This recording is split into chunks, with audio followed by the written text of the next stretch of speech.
Did you see the news? Jake Paul allegedly working with a handshake agreement in place to fight Mike Tyson for something in the neighborhood of $40 million US. Man, this kid's just generating money. He's, I think they said he made $45 million last year. He just turned 25 yesterday or today. Now he's going to get in there with Mike Tyson.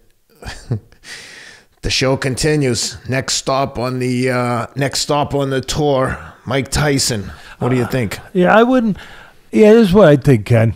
I wouldn't term it to. You're right. I'm not saying your terminology is wrong, but I wouldn't grab at the term "the show continues." I would grab at the term "the bank account grows," because that's what this is all about. Yep. I mean, I give credit to Paul. He's taking it serious. He's learning the best he can. He's working his backside off, trying to be the best boxer he can. He's respecting the sport in that way, and he's picking his spots, really well. No different than anybody smart, like Mayweather picked his spots. But the one thing, Teddy, the one thing he should be recognized for is, to his point, he's got no amateur background whatsoever. They're not boxers, but he's in there with professional fighters. Listen, I give him credit, but he's still picking his spots pretty good. Oh, for he's sure. Not in there with boxers. But no, he's picking his spots good, and they're older guys, some of them, whatever. There was one basketball player, so don't forget that. Yeah, that's true. Before you go crazy. I'm with you. At the same time, I give him all the credit. Hey, look, he's created a niche. He's created an industry for himself, and he's making a lot of money, and he's playing on people's imaginations, and people will buy this. I mean, Mike Tyson is a legend. Mike Tyson is a guy that people will pay to still see, like they did when he fought Roy Jones at 55 years of age or whatever he was.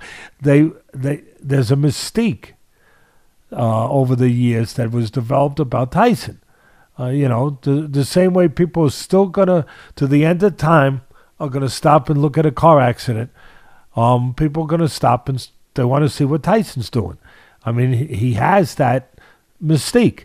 And putting these two guys together, obviously, will make money. And that is, who doesn't want to make money? They don't deny it.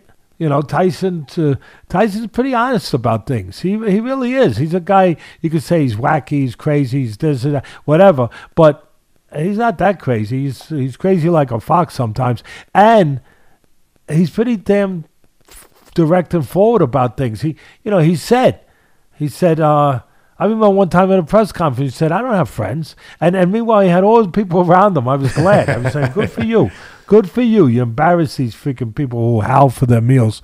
But he had all these freaking phonies around him, like they were his friends, but they were just leeches. And at the press conference, he said, he goes, I got no friends. I got people that are just leeching from me. And they're all around there. They're like, yeah. What's the matter? You finally had to pay a penance for the job that you have, for what you really chose to be. A guy who's just a yes man, a guy who howls for his meals. Now you actually have to, instead of just taking the money, you have to actually give a pound of flesh for a few minutes. What? You can't handle it? The crazy thing is, if any of them had any integrity, if you were standing with someone who you thought was your friend and they said... If integrity fell on them, they would brush it off. Like, what the frick is that? But if that feels gooey. Yeah. What is that? Get that out of here. I mean, they wouldn't go near it. If you were standing with someone who you thought was your friend and they looked at you and said to the people listening, I don't have any friends. These people aren't my friends. If you had any integrity, you'd get up and be like, oh, really? See you later, dude. We are no longer friends now. Because if you thought you were friends and someone said that, right? Well, of course. You have to. But Ken, you know that thing, that old saying, if my aunt had this and that, she'd be my uncle. You know what I mean? I mean, fair enough. Yeah. I mean, if these people had those qualities, if these people had, those characteristics, those little bit of character, they wouldn't be those people. They wouldn't be there in the first place. Those people are there because they're devoid of those qualities and traits. That's why they're there to begin with. So, but I it's funny. My grandson, he'll play with sometimes with slime, and he'll go, "Oh, that don't feel good, Papa. Oh, that's nasty." I mean, that's again back to integrity. If a bucket of integrity fell on these people, they'd say, "Oh, that's not good. That's oh, I don't like that." Look, at the end of the day, when you're talking about this, Tyson is direct. He is very honest. He really is. He said, I saw one of the little quotes that I saw. I think you sent it to me. And he said, hey, if someone's willing to give me $100 million or whatever the frick it's going to wind up being, whatever. But if someone's willing to give, I'm willing to take it. Why would Very nice of you. why would I not say yes to somebody looking to give me that kind of money? You know, what explanation is needed? Here's the one thing I'm going to leave this one with. Did you ever? You remember the WWE and Vince McMahon and all those? I know it's a different entertainment fight business with the wrestling, and it was purely entertainment and all that stuff. I get it, but the point is, they knew what they were going to do ahead of time. It's business. It's entertainment. Do you ever think, when you're talking about this kind of fight, and a lot of people say, oh my God, even at 55, Tyson would destroy him. He's Mike Tyson. He's got that physicality. He's been a fighter his whole life. He was a champion of the world. You know, I mean, he's one of the greatest punchers in the history of the sport. Even at 55, he looked okay with Roy Jones, blah, blah, blah. You know, he hits this guy, he's going to knock him out. And then there'll be people that obviously cuckoo for Cocoa Puffs, and they're going to say, you know, on the other side of it, they have their right. They're going to say, well, Paul's 30 years younger, and, you know, he can punch with the right hand, and, you know, he'll make this guy, take advantage of this old man who's not, you know, he's not really Mike Tyson anymore. I get it, both sides, that you're allowed your opinion in that way, and you could justify both sides in your own way. But how about thinking about this? With all that money at stake, and it is entertainment, and it is about capturing the people's imagination, and it is a bit of a circus. With all of that, is it impossible to think of the possibility, Ken, that they could get together and set this up? I'm not saying, again, I have no knowledge of that. I'm the first to say it.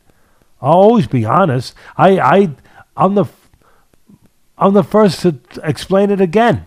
I don't know anything other than I know the possibilities that are out there. I know human nature. I know it wouldn't be the first time that somebody got together with somebody else to make a lot of money and said, hey, this is what we're going to do. We're going to go in there. We're going to get the contract signed. We're going to promote the crap out of this. We're going to build it up. We're going to make a ton of freaking money. But we're not going to hurt each other. Would that be impossible? To be a possible scenario with everything that this is about, with the environment, with the, you know, with all the circumstances of this, you know, this isn't two 25-year-old guys getting in a commission boxing ring where they're fighting for a title. I mean, there's a 55-year-old, 56, a 25-year-old who never had an amateur fight, and he's got a huge following. Tyson's got a huge following. We're in a different place socially now where people crave this stuff. People crave this stuff. They do. Quick entertainment, quick fix. You know, I know when I used to, I went into a store a couple of weeks ago. I think I told you, and I couldn't believe it. I saw something that I haven't seen since I was a kid. A big box of Bazooka chewing gum. I love it. I proceeded to buy it. I opened up the box. I dumped out about 10 pieces of gum. I took the wrappers off all of them. I didn't read the comic. I didn't read the I didn't read that. Yeah, I didn't read that. I used to read it when I was young, but I didn't read. I got right to business. I opened them all up to 10, 12 pieces. I threw them all in my mouth. I wanted a burst. I wanted satisfaction. I wanted a freaking burst of flavor that just for those couple minutes made me happy. I don't deny it. I don't deny it. I wasn't worried about the dentist. And that's what people want. And these people are giving it to them. They want that burst of adrenaline, that burst of excitement, that burst of entertainment. And this will give it to them. So what, again, it's smart. There's not a possibility that they get together, wink, wink, and, and say, okay, this is how it's going to go down. We're going to fight here in these parameters. This is the parameters. And at the end of the day, it's an exhibition, so nobody gets their hand raised. And we'll make everybody as happy as we can, and we'll be damn happy because our accountants will call us up ahead of time and say, yes, the most important part of this whole scenario, the check cleared. Not the jab, not the right hand, not the great left hook to the liver that Tyson used to throw, or the great uppercut that, could rip your head off.